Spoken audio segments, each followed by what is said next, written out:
80-year-old Samuel Little had an interesting upbringing and an even more interesting criminal record. He was born in Reynolds, Georgia. Over the course of his childhood and early adulthood, Samuel had also lived in Ohio, Nebraska, and Florida.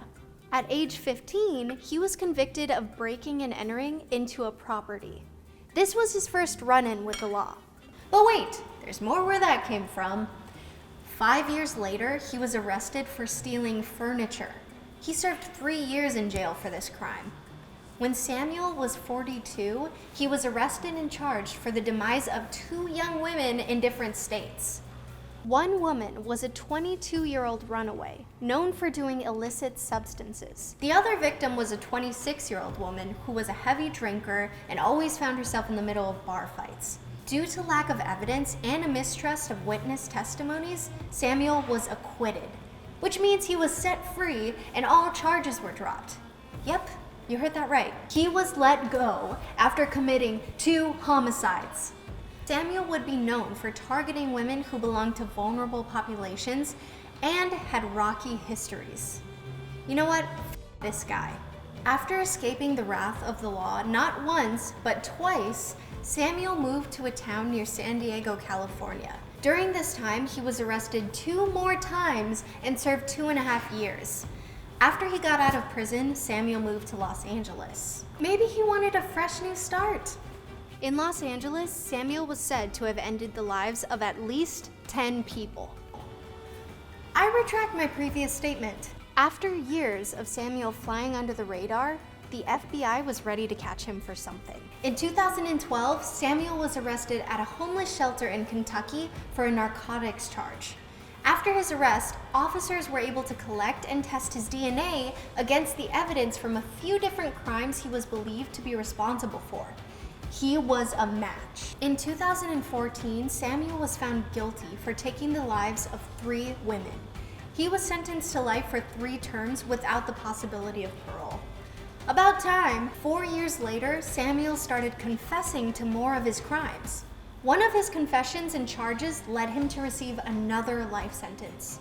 If you're keeping track, we're at 4 life sentences right now. After that, Samuel was confessing to life-ending crimes left and right. I mean, if he's already in prison for 4 life terms, you might as well come clean, right?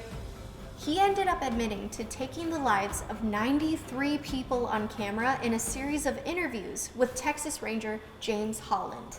There were more than 700 hours of videotaped interviews where Samuel provided explicit details of each horrific crime. 50 of the 93 slayings have been confirmed by the FBI. His terrifying acts took place in 19 different states over the course of more than 35 years.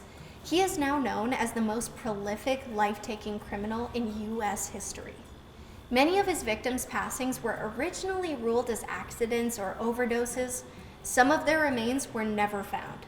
So why did Samuel get away with committing such heinous crimes for so long? He admitted to specifically targeting people from marginalized communities who participated in illegal acts themselves. He believed this would make the cases difficult to solve and prosecute. During the course of his many interviews, investigators learned Samuel liked to draw. Officials gave Samuel art supplies to see if he would draw some of his victims who have yet to be identified. Wait, is he being rewarded with a new set of crayons for knocking out 93 people? That doesn't seem right.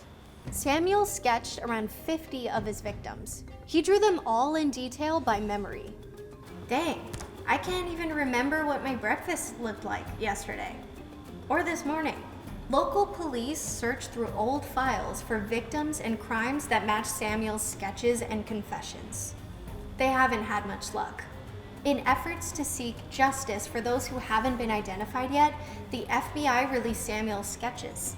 Along with each sketch, whatever information that was given to them from Samuel is also included, including video clips of Samuel describing the details of each case during interviews. Most recently, 2 individuals have come forward believing their mothers were one of Samuel's many victims. And that's a wrap on the Chronicles of Samuel Little. From being arrested for stealing furniture at age 16 to admitting to taking the lives of 93 people and being served with 4 life sentences. This dude has one hell of a past, and we have one hell of a cake pop.